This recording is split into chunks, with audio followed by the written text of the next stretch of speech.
Assalamualaikum. Saya Datuk Seri Muhammad Anwar bin Zaini.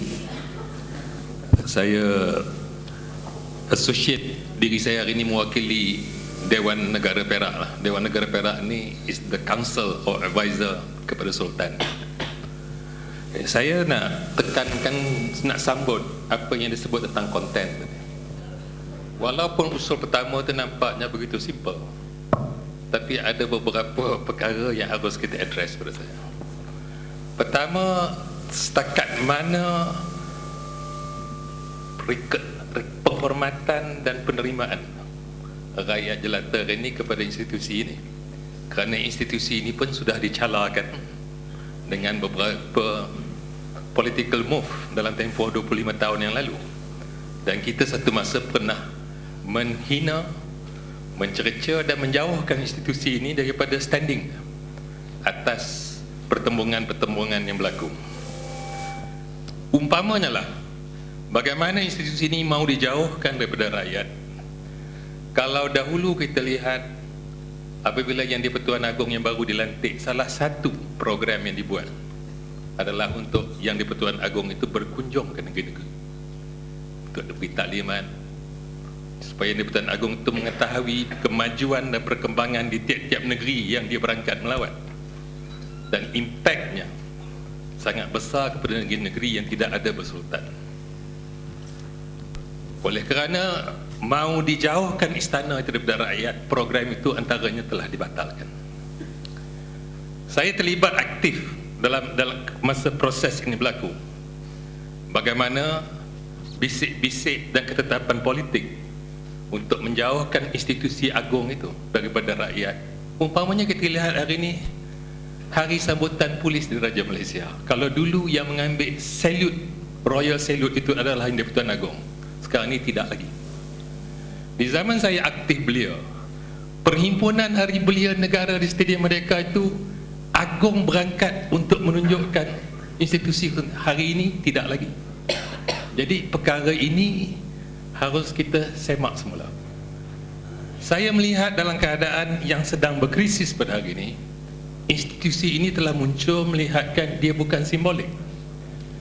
Dalam dua mesyuarat Majlis Raja-Raja, Majlis Raja-Raja telah mengeluarkan statement yang menunjukkan rasa tanggungjawab dia kepada rakyat. Satu, isu satu MDB, dan kedua adalah soal Akta Majlis Keselamatan Negara. Dan dalam sejarah negara Malaysia merdeka, Akta Majlis Keselamatan Negara tercatat dan terpahat akta yang dikuatkuasakan tanpa mendapat royal consent.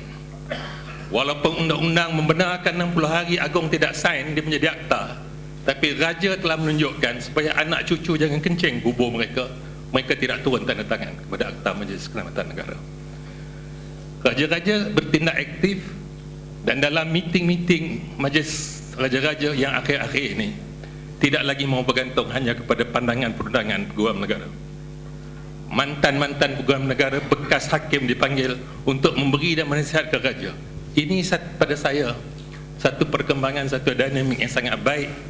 Kalau Tun Hamid risau dalam tempoh 2 tahun kuasa Melayu akan hilang daripada parti yang telah memerintah sejak merdeka, tanggungjawab bangsa Melayu juga untuk memastikan kedaulatan institusi ini terpelihara dalam keadaan apabila kita terdesak.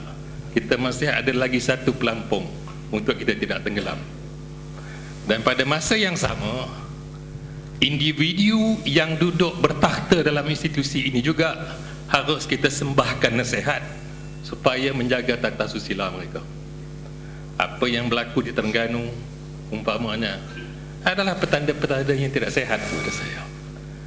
Apa yang dihadapi oleh setengah DO, Setiausaha Kerajaan dan Menteri Besar kerana perlumbaan untuk keluarga dan kerabat mendapat peluang-peluang ekonomi di negeri adalah satu perkara yang boleh mencemarkan institusi.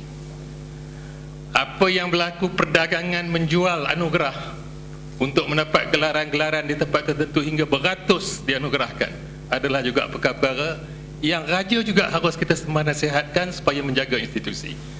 Kalau tidak, tempat yang kita hantar wakil untuk kita bergantung ni kalau tidak dihormati oleh orang lain lagi, Kerana itu pada saya dalam usul pertama ini, soal konten dalam menghadap raja, bukan hanya kita minta dia memberikan peranan untuk menjadi payung naungan, tetapi dia juga harus kita sembahkan nasihat untuk mengawal institusi ini supaya apabila apa juga berlaku kepada politik negara, institusi ini juga tidak akan dihapuskan.